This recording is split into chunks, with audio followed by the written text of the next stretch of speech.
That's a pretty face. That's like the evil eye. But you don't need the evil eye, I just like it. All right. Hi, friends. Hello. Cheat day guilt, guys and girls and dogs. Okay, so we get a lot of questions and comments where people are saying, okay, how do you guys have a cheat day and not go off track after? You know, some people are saying we allow ourselves treats and then the day after it all falls apart, or we get all these cravings and all of the comments end up in, and we binge. We're gonna tell you kind of like what happened with us in the beginning, and then some tips and strategies on what we did that might also help you, that helped us. Because we realized the leading cause of us going back on that toxic binge cycle and overeating cycle was the guilt that we felt for eating treats, cheats, whatever. Yeah. Yes, he's right. And a lot, if you binge, chances are you feel guilty about what you ate, or about liking food.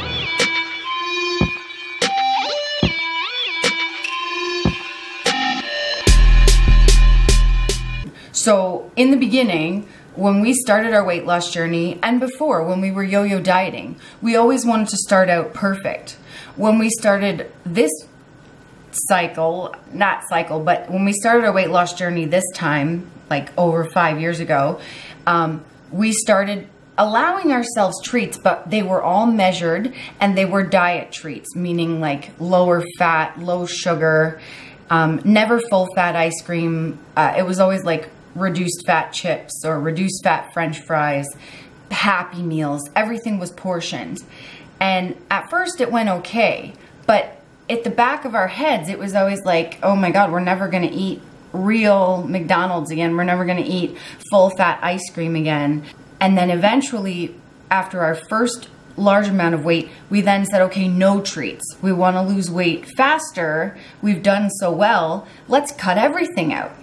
And then that was where it slowly started to downfall again, because then slowly it would be like, oh, well, I actually want a treat. So then we would measure out half a cup of ice cream. And then the next day we'd be like, oh, we need ice cream again. And then the half a cup would go to 3/4 of a cup until it built up to sneaking food. When you know, Kyle wasn't looking, I would go sneak food, and vice versa. And then it led to full-on binges and then weight gain. And then we would go back into that cycle again and again and again, until we started doing these tips. So basically, you are sabotaging yourself. We were sabotaging ourselves because what we were doing was we were feeling guilty. What you're doing is you're saying, yes, I'm going to have treats, but you're not fully allowing yourself. You're still feeling guilty. There's still guilt surrounding it. That's what we were doing. We were still feeling guilty. Even eating the low sugar ice cream and only a measured portion of it, I still felt guilty. I felt bad, and part of the reason for that is because I was labeling food. And Kyle was labeling food. And so one of the tips is stop labeling your food. Stop labeling it good, bad, healthy, unhealthy. Because when you put labels on it, you tend to feel good when you eat things like, vegetables and fruits, and bad when you eat things like chips or ice cream. And stop labeling yourself as well. I was bad today because I had a cupcake. Yeah. I was good today because I had a salad. That's a really good point. If you really want to get off this yo-yo toxic cycle, those are two really big points. You have to stop labeling food and labeling yourself as good and bad, because until we realize that those two things don't exist, good and bad doesn't exist. No, it's everything will work for you. Everything is on deck, let's say. You also need to stop listening to other people around you. Stop, if you're influenced highly by what other people eat or how they look, stop going on social media. Stop looking at other people's Instagrams because you don't want to get influenced by someone else. Stop listening to other people's diets or, you know, wanting to look like someone else, because you don't. You are you. Your body wants what it wants. You need what you need, and you look the way you look. You know, your genetics are what they are.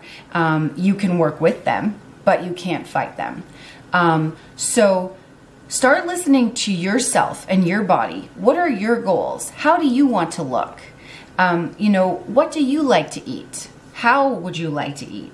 And go from there. And believe us, 2 former emotional eaters, 2 former binge eaters, if somebody's telling you that you do not need any treats no longer, like in your entire life, you shouldn't have any and you don't need them, and you have emotional eating issues, they do not have your best interest at heart. No, because the key, especially if you are a binge eater and an emotional eater, if someone, including yourself, tells you not to eat treats, you are going to eat them because you are rebelling. I mean, go tell a child not to do something. What's the first thing they're going to do? They're going to go do it. And you know what?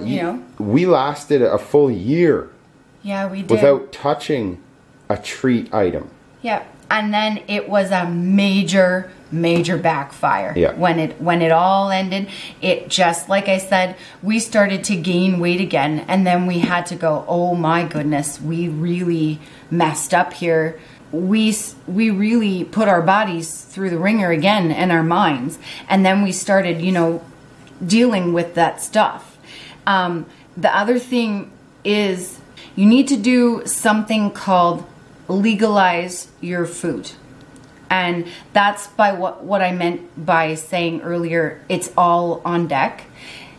Every food is legal. You can eat food. It's okay to like food, all food. It's okay to like treats. It's okay to want treats. Everything is okay. Yes, there are some foods you want to eat more often than others. Yes, if I ate pizza and ice cream every day, I would go back to the same size that I was before. What you need to do is legalize everything. Every food is on the table for you to choose to eat.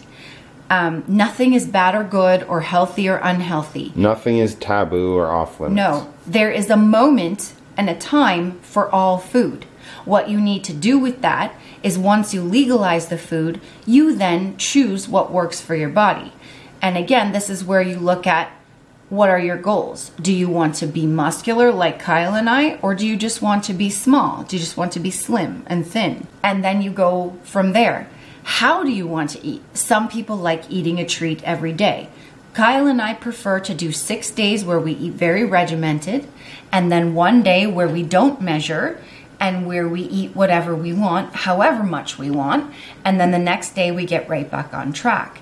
And because we have legalized all food, and because we allow ourselves to do that, and we don't feel guilty about eating on that day, about what we eat, how much we eat, no matter what people tell us, we don't listen to that because we know this works for us and our bodies. If you guys, sorry to interrupt you. If you guys think of it, let's say in European countries where there is no age limit on alcohol, drinking alcohol.